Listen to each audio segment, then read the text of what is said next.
Hey everyone, so I've been seeing a lot of people saying that you need a full Ventus team to deal with Hazana in this BB. And honestly, that makes sense, mainly because how high the hit count requirement is from support characters. And it brings up a few important questions. What build you should actually be using here? Do you really need to change your record just for this boss? And what should you do if you don't have Wraith or Nazuka? So in this video, I'm going through all of these questions and help you figure out what actually makes the most sense for your situation. Alright, let's start with the mechanic itself. If you look at Hazana's effect, it gives a straight 40% damage buff to all skill damage, whether it's coming from your main slot character or your support slot characters. And the condition to trigger that is where things get interesting. For support skill buff, it's very simple. You just need to use main skill and the buff will be active. But for the buff on the main slot character, you need to reach a total of 50 hits from support, which is much harder, and realistically, the only character that can do this consistently in a short time is Nazuka on pedal build. So at this point, it might seem like you need to rebuild your entire team just to meet that condition, but that's not always the case. Let's take a look at damage comparison in a neutral environment, just like I mentioned in my Wraith guide. Wraith on auto attack build is already one of the strongest options among other builds and generally performs better than OG Nazuka team. So the question is, does this boss actually change that? If you look at the numbers again, with the 40% buff applied, then yes. Technically, Wraith on a skill build with Nazuka on pedal build gives the highest damage. But there is an important detail here. These comparisons assume that you don't have any emblems on your characters. But in reality, most of you probably already have decent auto attack emblems on Wraith and a usable or good record overall.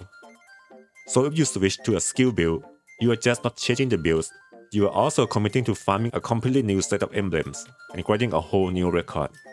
And for most people, that trade-off isn't really worth it.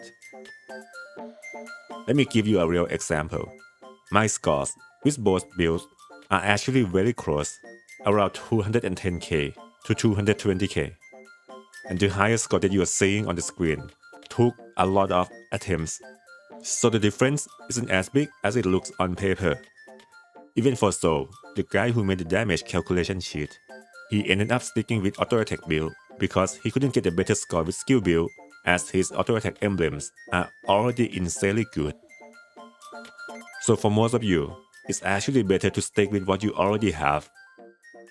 But if you're trying to push your score as high as possible, and you are willing to invest in a new set of emblems, or if your auto attack emblems aren't that great, then switching to a skill build can still be worth it. In that case, you can use this build and these discs as shown on the screen. I will also include the latest AA build right after this. And if you want more detailed breakdown on optimizing Wraith auto attack build, or even how to play the skill build, I've got a guide on that, so feel free to check it out. Now if you don't have Wraith, you can still use the OG Nazuka team.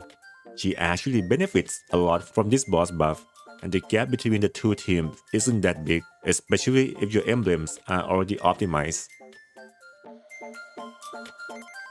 And if you only have Wraith, I didn't have the calculation on every possible Wraith team, but based on everything here, it's still better to stick with your current build, because without Nazuka, you won't be able to get full value from the buff anyway, and switching the build would still require a new set of emblems. Before we wrap it up, let me give you a few quick tips for this boss. A lot of you probably struggle with breaking the boss, especially since it keeps regenerating and makes it hard to land a big burst of damage. So what actually causing that? If you look around the map, there are 4 pillars, and those are what keep regenerating the boss's resilience bar. To stop that, you need to deactivate all 4 of them, and the way you do that is pretty simple.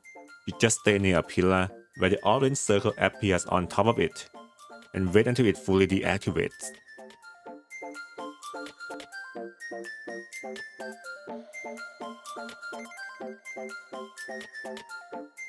Once all 4 are completely disabled, the boss will stop regenerating, so you have much easier time breaking it. Now for the hard part. The real challenge is how to avoid taking damage and stay alive. And honestly, it's not as hard as it looks once you know this. Most of her attacks can actually be avoided by just walking. You don't even need to dash for most of them, whether she is in human form or golem form. I will show you some example on the screen so you can see how that works.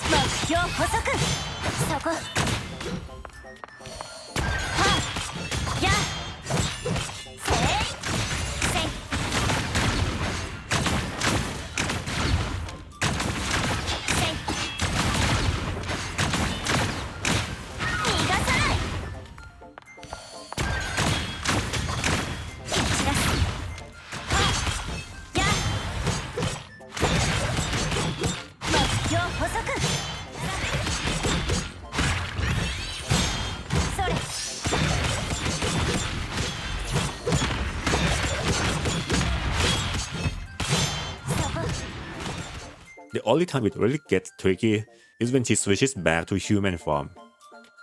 There are a lot of things happening on the screen, and it can be hard to keep track of where the boss is, especially how many hammers she is holding, since her attack patterns depend on that. So what I usually do when she runs toward me is, if I'm playing range, I just dash away outside of her attacks. And if I'm playing melee, I usually dash in and stay behind her. And outside of that phase, most of her attacks in both human and golem form are pretty easy to avoid once you get used to her patterns. And that's it from me. If you have any questions, feel free to leave them in the comments. And if this video helped you, feel free to like, subscribe, and share the video. It really helps out the channel. Thanks for watching, and I will see you in the next one.